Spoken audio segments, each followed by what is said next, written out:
These kids are so excited back there.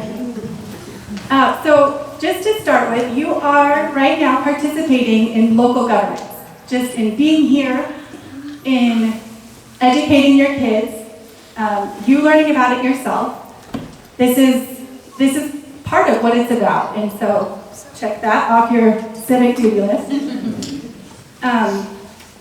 They are like bursting at the seams. They have worked so hard. I'm so proud of them.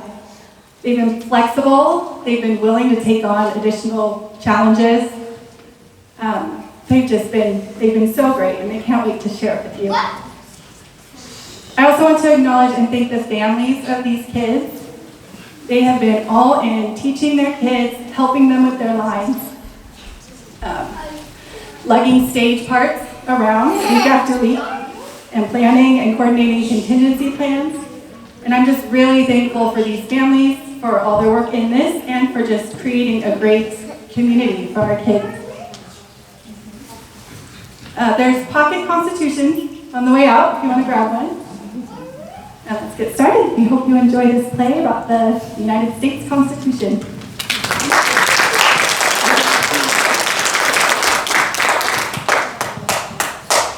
Good. Okay.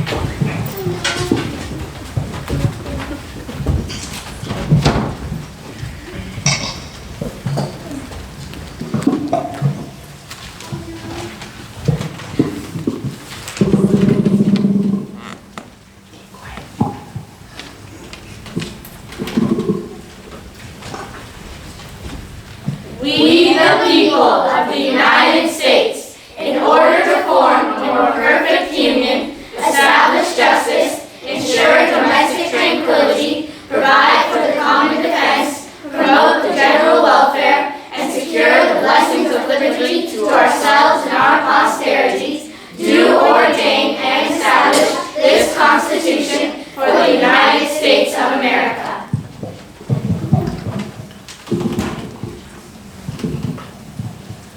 Gentlemen, we assemble here under the weight of a failing Confederation. The Articles of Confederation have left us weak, debts unpaid, commerce in chaos, rebellions brewing. As James Madison has aptly said, the Confederation is a system so radically vicious and unsound that it cannot be amended but must be entirely changed.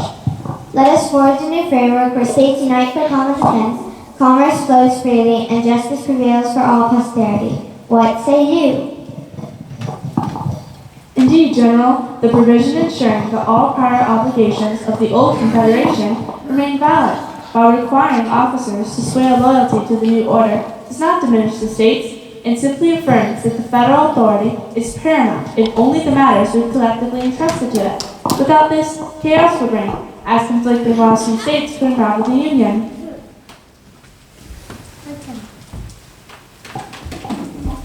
I would rather be exposed to the inconvenience attending too much liberty than to those attend too small a degree of it. An elective despotism is not the government we call for, but one which should only be found on sugar-free principle. The power of the government should be divided and balanced, checked and restrained by the others. It may be a reflection on human nature that checks and balances should be necessary to control the abuses of government. If men were angels, no government would be necessary. If angels were to govern men, no controls of government would be necessary. In framing a government which is to be administered by men over men, the great difficulty lies in this. We must first enable the government to control the governed, and in the next place oblige it to control itself. I propose the Virginia plan, my friend, a national legislature with 2 chambers with representation by population. This body will help Congress make laws where states are incompetent and to negate state laws contrary to the Union and to call for forces against disobedient states. Outrageous! This brings the large states like Virginia and Pennsylvania to Wally, a small state like New Jersey. As I see, each state must have equal voice, lest we exchange British tyranny for Virginia dominance. My New Jersey plan keeps one legislative body with equal state votes, adoption of the Constitution without destroying state sovereignty. No, the case of one of the people must be checked. No mob rule. Representation must reflect the people's energy. A strong Congress to regulate trade, levy taxes, and raise armies. Without it, we're mere colonies again. As I wrote, a feeble execution is but another phrase for a bad execution, and a government ill-executed, whatever it may be, in theory, must be, in practice, a bad government. Patience, young Hamilton. At my age, I've seen empires rise and fall. When you assemble a number of men to have the advantage of their joint wisdom, you inevitably assemble with those men all their prejudice, their passions, their errors of opinion, their local interests, and their selfish views. Let us seek unity, not victory. Hold, gentlemen, the divide is clear. Large states want representation by population, small by equality. But as I've pondered, perhaps a compromise. The lower by equal state votes, the lower house by equal state votes, the lower by population, the upper by equal state votes. This balances the people's will with state protection. The lower house should be elected directly by the people every 2 years to keep it close to their will. Qualifications, at least 25 years old. Citizens for 7 years. They'll originate money bills and impeach officials. And the upper house, senators chosen by state legislatures, serving longer terms, say 6 years to cool the passions. Age 30, citizens 9 years. They try impeachments, advise on treaties and appointments. As I've said, give all power to the many, they will oppress the few. Give all power to the few, they will oppress the many. Both, therefore, ought to have the power that each may defend itself against the other. And on the thorny issue of counting souls for representation, including those in bondage, My New Jersey plan keeps one legislative 3/5 point protected and C, but no more importation after 2 decades. compromised as evidence. I am exceedingly distressed at the proceeding of the convention, being almost sure they will lay the foundation of a civil war. And what powers do we grant this Constitution? Unlimited taxation, regulation of trade, borrowing money, coining it, punishing counterfeits, declaring war, raising armies and navies. This smacks of monarchy. I fear for the rights of the people.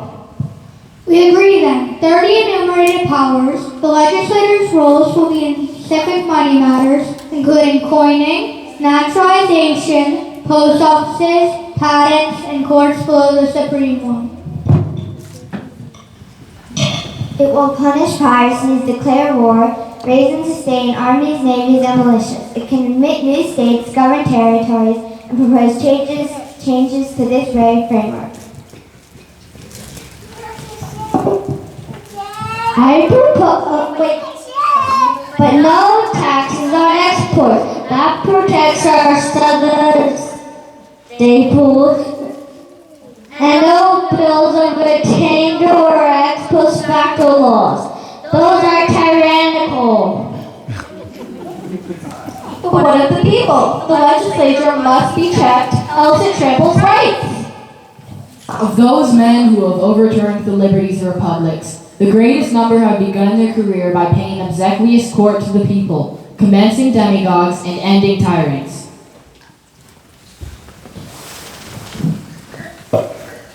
And there's no provision against standing armies in peacetime. This Connecticut compromise reluctantly I yield. But Congress meets annually at a minimum, publishes journals for transparency, and neither house adjourns long without consent. Members paid from Treasury, immune from arrest during sessions except for grave crimes. And then just a few prohibitions for states. States cannot coin their own money, nor grant titles of nobility, nor impair contracts. Congress will only admit new states and govern territories.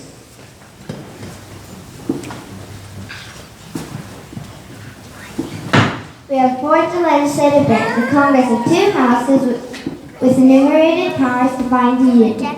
This will be Article 1.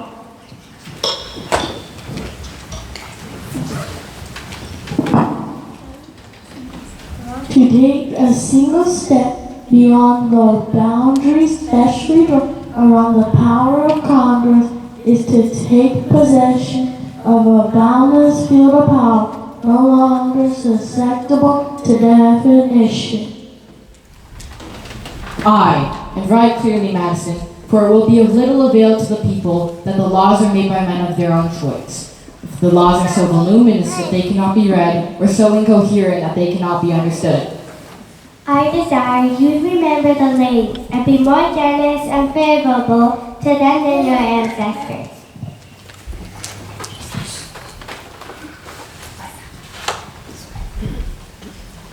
Now the executive, a single leader or council, elected how? A vigorous president for life, chosen by elected with absolute veto, command of military, treaty making with Senate advice, appointments, and pardons accepted, impeachment.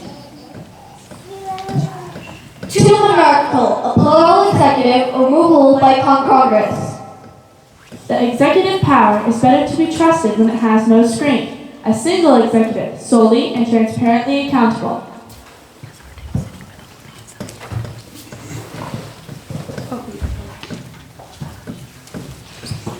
Yes, but with the 4-year term and chosen by legislatures to avoid cabals.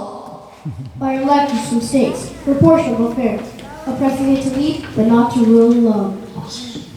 The executive enforces laws, receives ambassadors and commissions officers. Succession, vice president, chosen similarly, presides over Senate and breaks ties.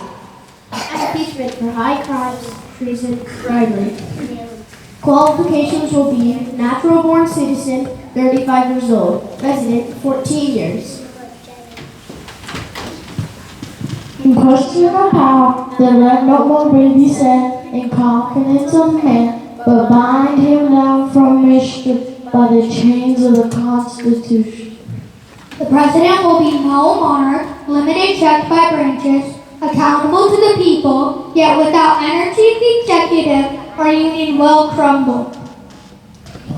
We have forged a balance. Article 2 creates an executive strong enough to act if bound by law and immovable for crime. Let this guide our nation.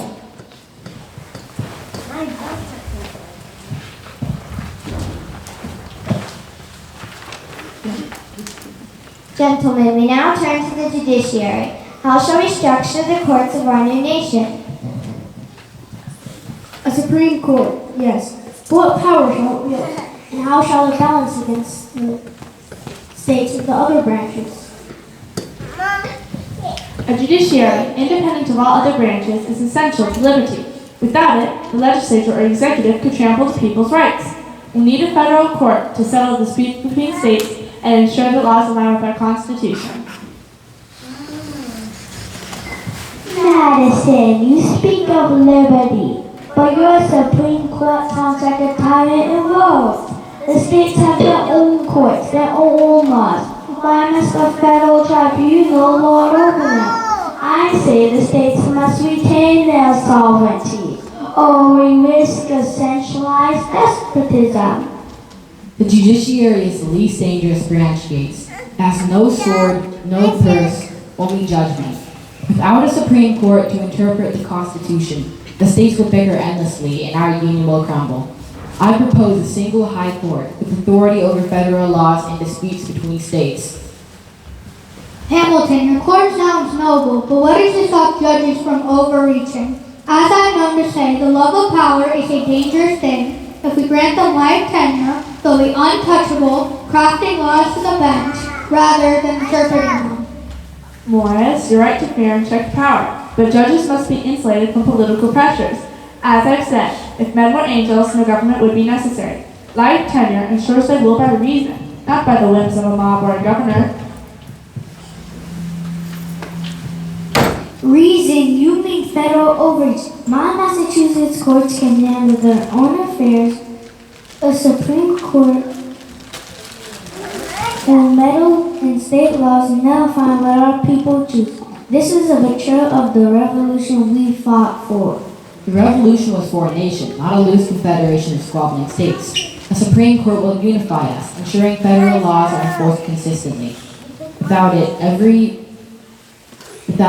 state will act as its own nation and will be no better than your abstraction kingdoms. Enough. Let us consider the scope of our court power. Should it hear cases directly or only on appeal? And what is its role in checking the other branches? I'll grant you a Supreme Court, but let's limit its reach. It should only hear appeals, only not meddle in every petty dispute. And no judge should wield power to strike down laws lightly. As I've said, the Constitution must be a sacred bond, not a plaything for judicial ambition. Agreed, Governor. The court's power must be narrow but firm, resolving conflicts between the states, interpreting federal law, and checking the legislature or executive when they overstep. This balances power while preserving the state's authority. I still say the states lose too much, but if we must have this federal court, let its judges be appointed by the Senate, not the president alone. That way the states have a voice.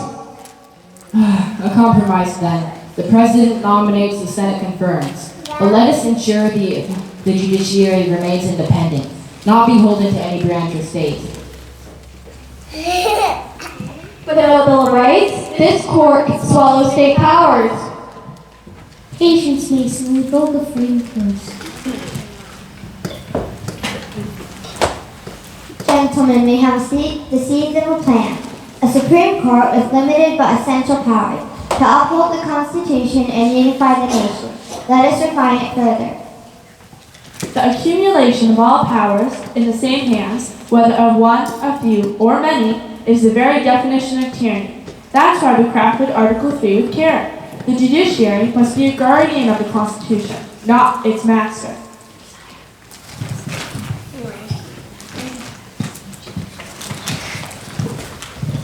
It protects the people's rights, checks the other branches, and ensures our union endures. Yet it must never overstep, lest to undermine the states or the will of the people.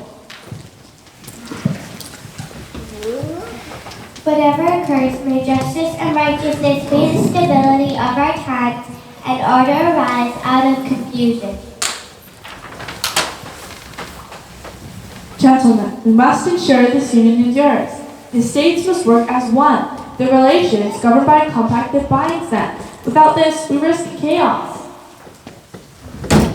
Bind them too tightly, Mr. Madison, and you'll choke the liberty we fought for. As I've said, the cause of liberty is a cause of too much dignity to be sullied by turbulence and tumult. The states must retain their sovereignty, not bow to a federal overlord.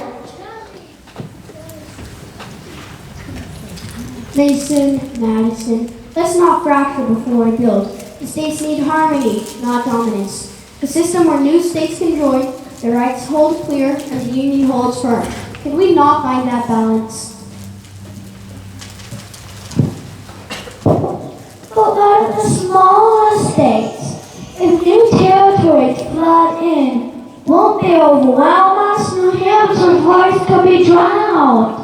I stand by what I said last year, in 1786. The future greatness of America depends on the union of the states. A process for admitting new states, equal in rights, strengthens us all. They'll show the burdens and the benefits, not dilute your voice. Equal rights? And what of runaway slaves crossing state lines, or debts one state owes another? You'd have the federal government meddle in every dispute, stripping states of their power. Mason, hear me. A provision to return fugitives, be they debtors or otherwise, respects each state's power laws while keeping peace. It's not meddling, it's fairness. And what of territories? If we let them join in without rules, They'll destabilize us. A clear path for territories to become states with representation ensures growth without anarchy. We've seen the Northwest Ordinance. Let's build on it. I'll concede a process for new states, but only if their rights mirror the original 13. No second-class members and no federal overreach into state affairs. Agreed, and let's not speak between a federal court, not bloodshed, as John Adams said. A government of laws and not of men. This serves that end. We'll need a clause ensuring states honor each other's acts, like marriages, contracts, judgments. It knits us together without erasing state lines. Fine, but mark my words. A government that is too powerful is as dangerous as one too weak. I'll watch this Constitution closely. We'll watch you, Mason. Let's draft this article to hold the states in unity, not chains. This government made by a number of sovereign states. As John Dickinson wrote, let our government be like that of the solar system. Let the general government be like the sun, and the states the planets. Repelled yet attractive, the whole moving regularly and harmoniously in several orbits. The cement of this union is in the mutual respect of its parts. We debated, we clashed, but we built a framework. States will cooperate, new ones will arise, and disputes will find resolution, not in war, but in law. This fourth article, though simple, is the sinew of our nation.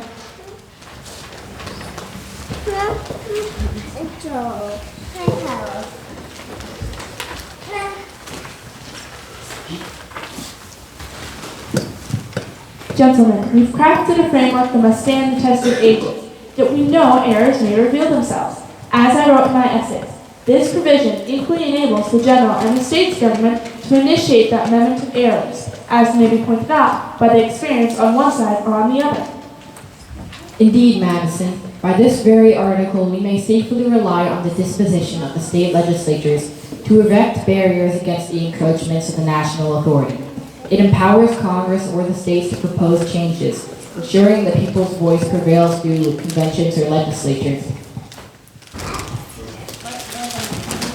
We must allow future generations to renew, lest to become a chain upon them.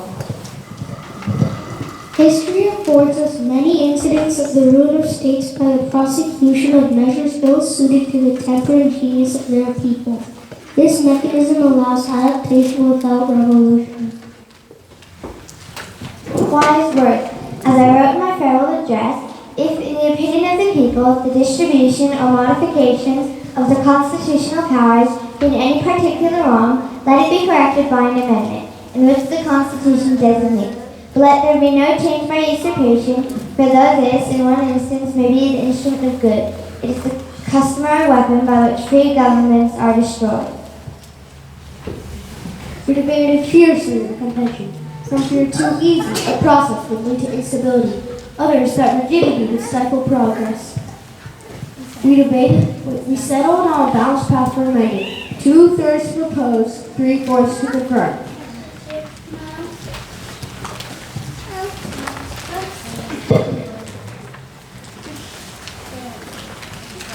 Gentlemen, our work in crafting this new framework has stirred much debate. The people fear that in binding the states together, we may erode their hard-earned freedom. How do we assure them that this union honors the independence each state fought for? Indeed, General, the provision ensuring that all prior obligations of the old Confederation remain valid, while requiring officers to swear loyalty to the new order does not diminish the state. It simply affirms that the federal authority is paramount in only the matters we collectively entrust to it. Without this, chaos would reign, as conflicting laws from states could unravel the Union. Precisely. As I argued in my writings, asked beyond the federal government's assigned powers would be nothing but usurpations, deserving to be treated as such. The supremacy we establish is not a chain on the states, but a shield for the whole. A law by its very nature implies supremacy. Without it, our government would be mere suggestion, dependent on goodwill alone. Wise words. The states enter this pact as equals. Their independence intact, for the federal reach extends only to what they willingly delegate. This preserves harmony without tyranny. And remember, my friends, in the structure we designed, the federal government's jurisdiction covers only specific matters, leaving to the several states a residuary and inviolable sovereignty over all else. This balance shows the state's autonomy.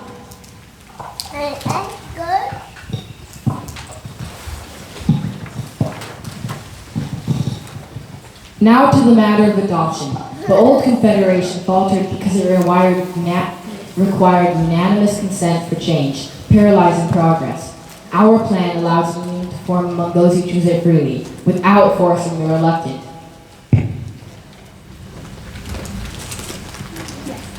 Yes, Hamilton. Each state has a sovereign body, independent of all others, bound only by its own voluntary decision. This makes our framework federal in essence, not a forced national consolidation. As I've written, in ratifying, the states affirm their distinct identities, joining not as one mass, but as partners in a league. A republic forged by choice, not coercion.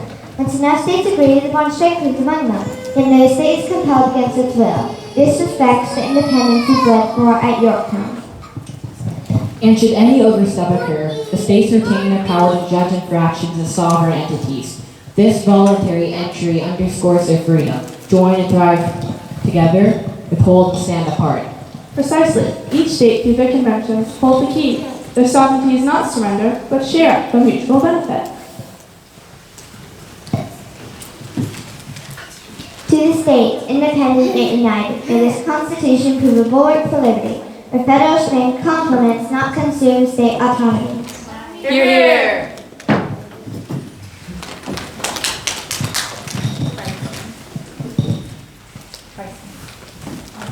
Our new Constitution is now established and has an appearance that promises permanency. But in this world, nothing can be said to be certain except death and taxes. We've shouted well, but imperfections remain. Right. There is no Declaration of Rights, and the laws of the general government, being paramount to the laws and constitution of the several states, are no security, and the Declaration of Rights in the separate states are no security.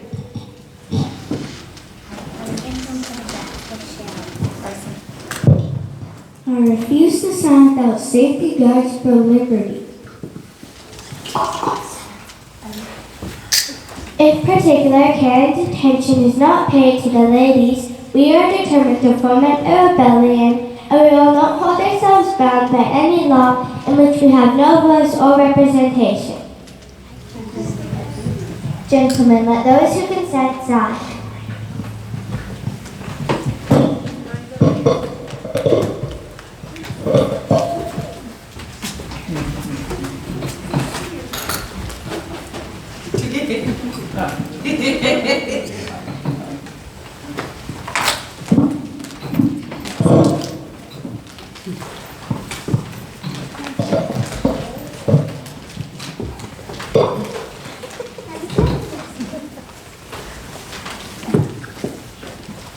I've read enough history to know that there never was a government over a very expensive country without destroying the liberties of the people.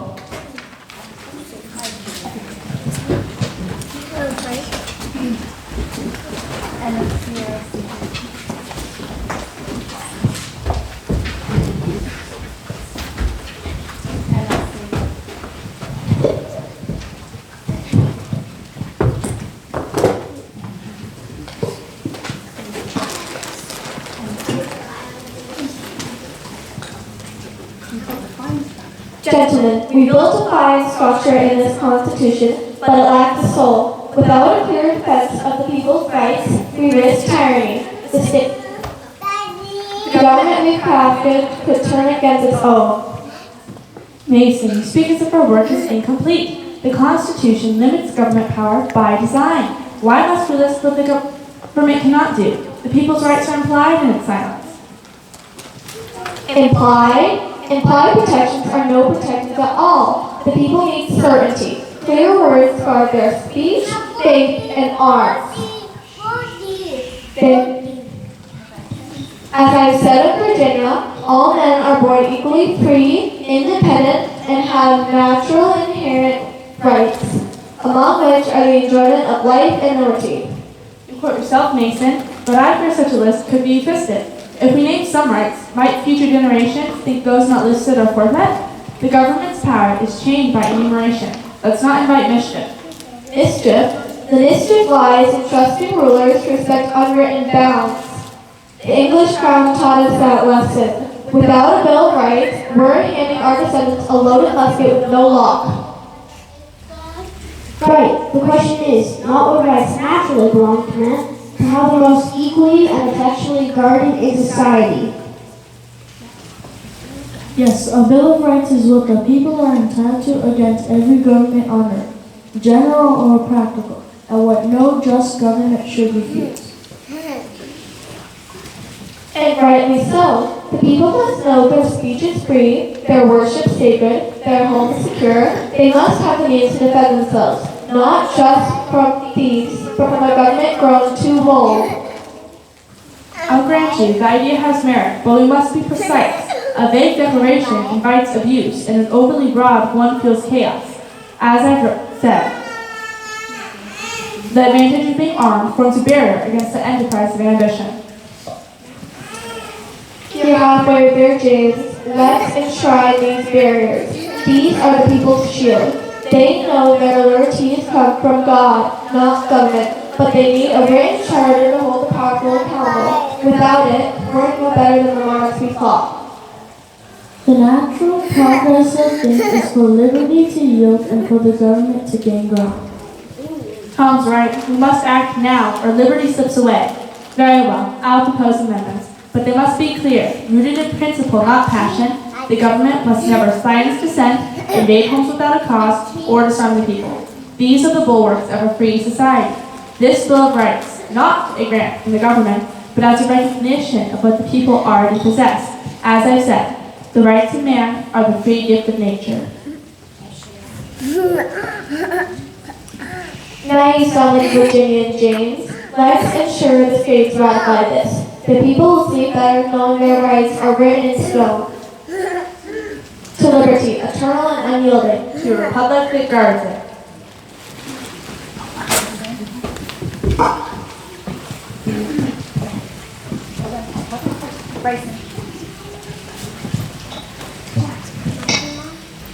A republic, if you can keep it.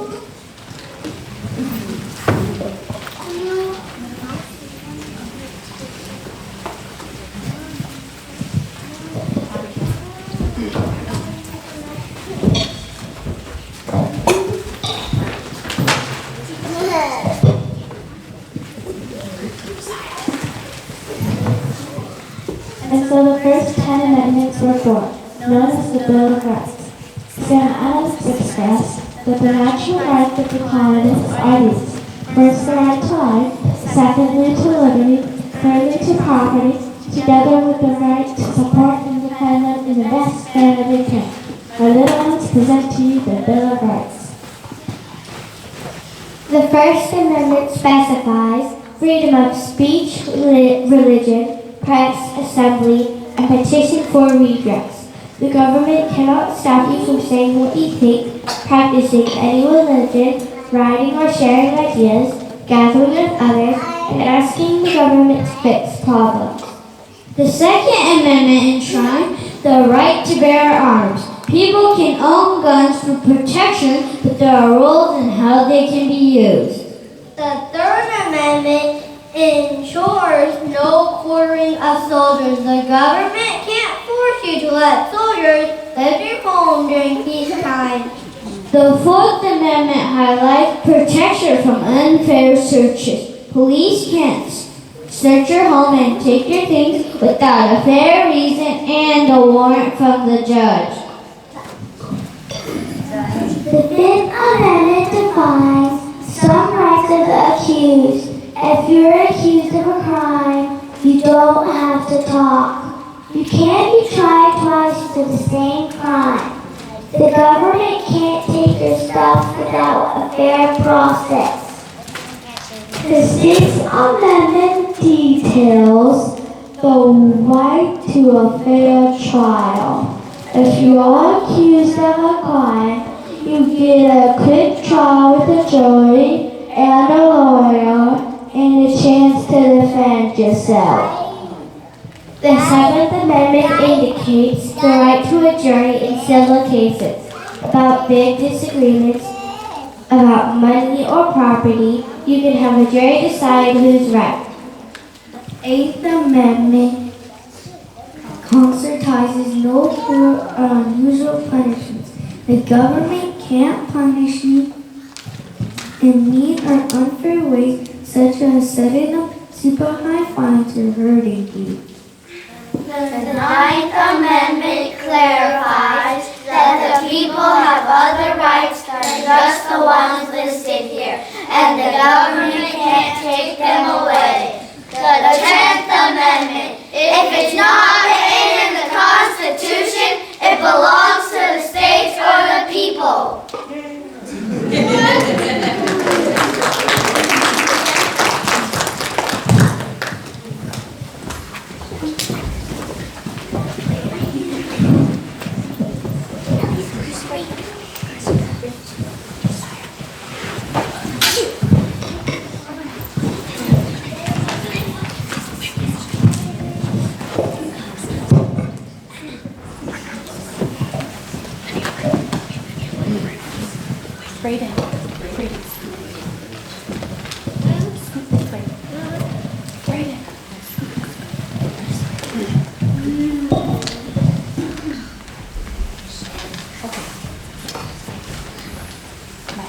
My fellow architects of freedom, we convene once more to reflect on the enduring framework we built. The Constitution has evolved with amendments beyond our initial design from the 11th to the 27th. Let us examine them not with regret, but with the wisdom of hindsight, ensuring they uphold the principles of justice and equality we cherish.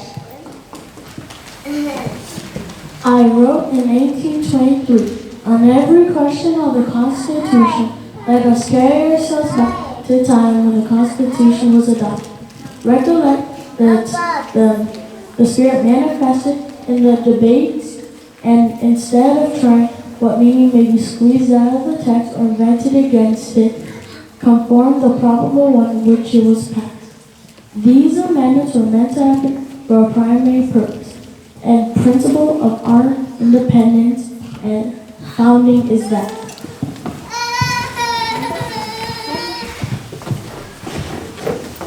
We hold these truths to be self-evident, that all men are created equal, that they are endowed by their Creator with certain unalienable rights, that among these are life, liberty, and the pursuit of happiness. These changes must extend that truth to all people in society.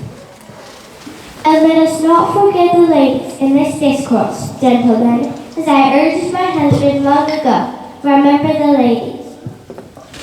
I, with the rights of all must be guarded, lest tyranny creep in disguised as tradition. As I wrote in my histories, liberty demands constant vigilance from every citizen.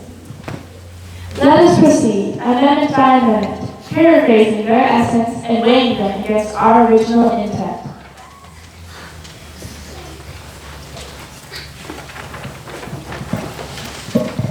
The 11th change limits the power of federal courts, preventing citizens from one state from suing another state in national tribunals, thus preserving state autonomy.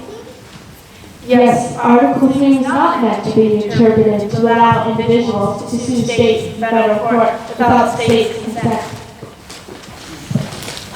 To codify the principle of state sovereign immunity that we had presumed was already in effect. I was president at the time and forwarded the clarification, this 11th Amendment, to the states for ratification.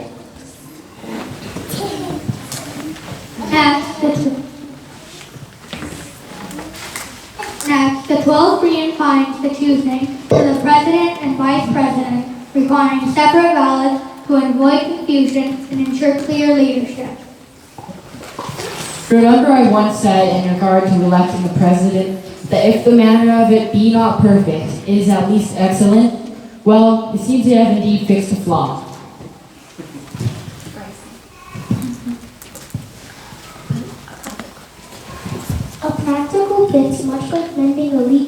before the storm. Well done is better than well said, but here both are needed.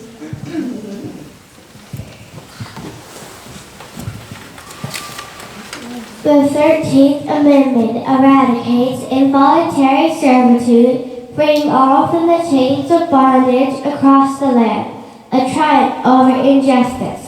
Though in our time we falter, this fulfills the promise.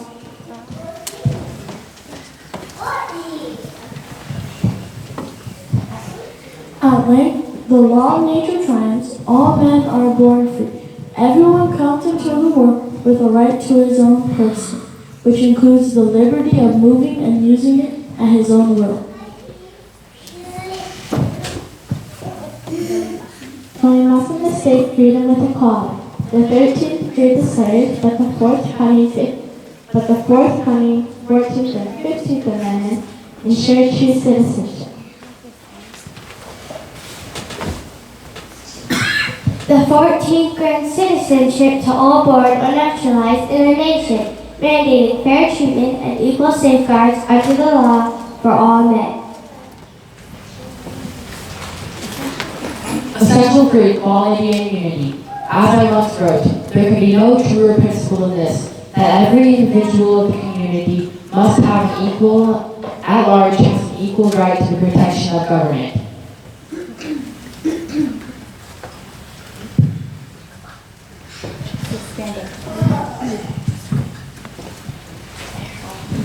Bulwark against arbitrary powers, ensuring the due process intended in our Bill of Rights is extended to all.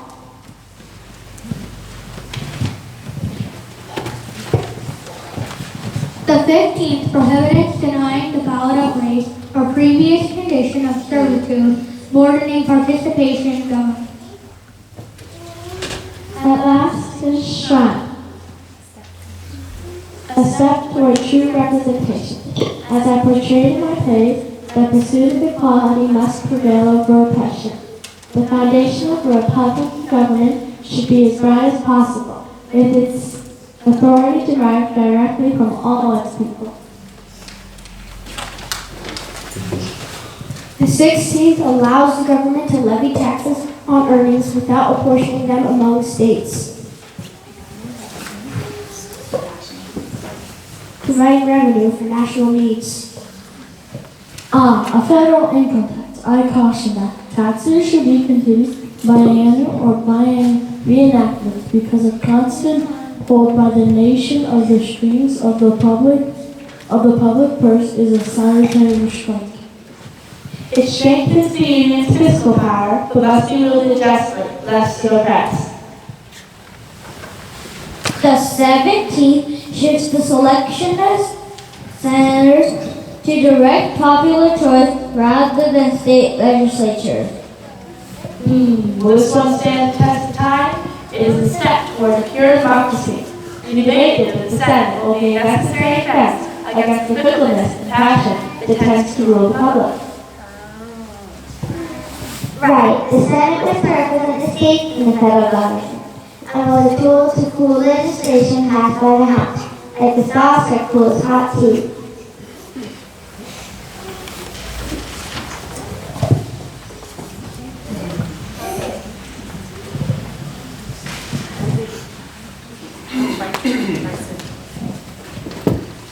The 18th bans the manufacture and sale of intoxicating beverages. Temperance is a virtue, but prohibition. I once scooped on moderation in all things. Every member of society should oblige in conscience to temperance, frugality, and industry. I foresee trouble with this one. Laws must allow for true temperance, self-governance, not overreach. Our Constitution is made for a moral people. It is wholly inadequate for any other.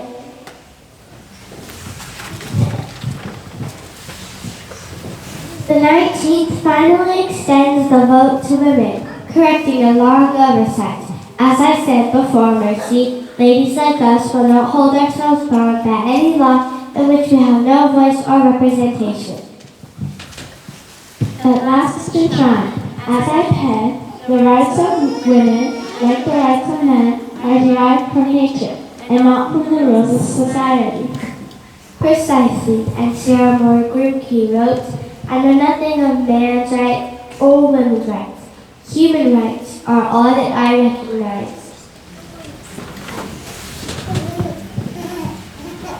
The 28th is just the start age for presidential and congressional terms, shortening the lame-duck period to ensure a smoother transition. A practical government, orderly succession prevents chaos and reinvents our framework for continuity.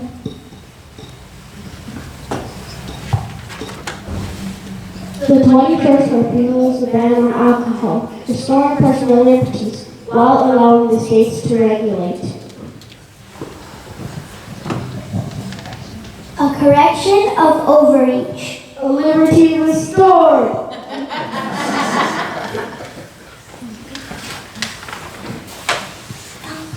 The 22nd Act presidential terms at 2 terms, formalizing the traditionalized pet. This prevents monarchy in disguise. Had I been chosen again, I am certain I could not have lived another year. Vies for a government by representatives elected by the people at short periods of time was our object, and our maxim was where annual election ends and tyranny begins. The 23rd grants electoral representation to the capital district, treating it as a state for presidential voting. Washington, D.C. has grown bigger than some states, a fair inclusion. As I wrote, every individual of the community must have an equal and effective opportunity to vote, and all votes must be counted as equal.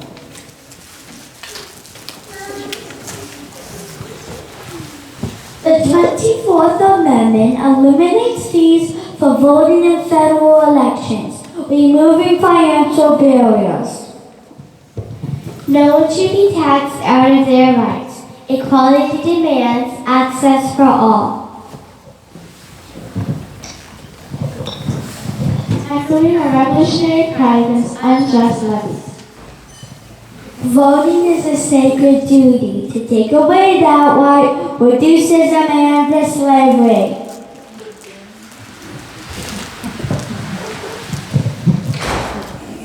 The 25th clarifies procedures for presidential incapacity and succession, ensuring stable leadership.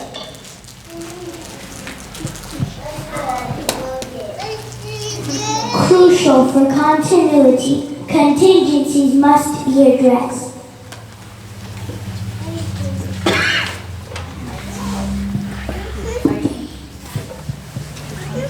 The 26th lowers voting age to 18, empowering youth.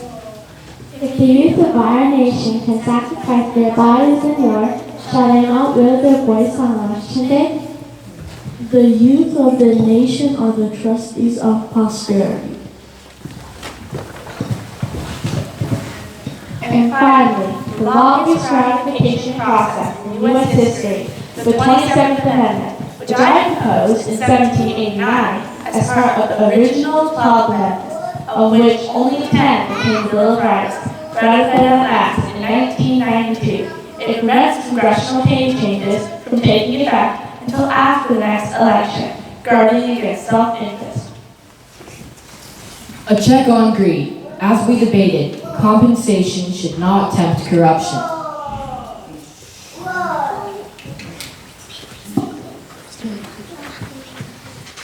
These amendments, though born after our time, embody the wise adaptability we envision.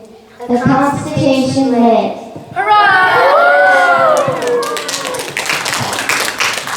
The flame of liberty must burn eternal.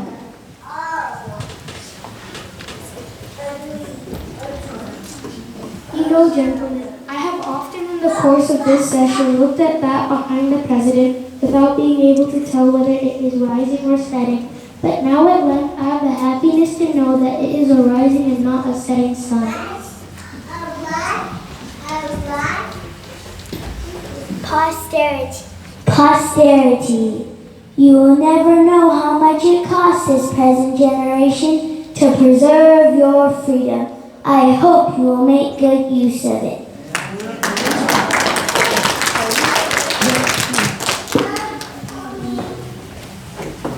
Patrick Henry described the role of the people and the purpose of government, saying, "You are not to inquire how your train may be increased, nor how you may become a great and powerful people, but how your liberties can be secured.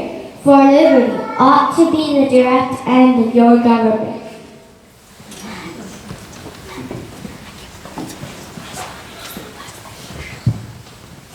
As Thomas Paine said, those who expect to reap the blessings of freedom must, like men, undergo the fatigue of supporting it.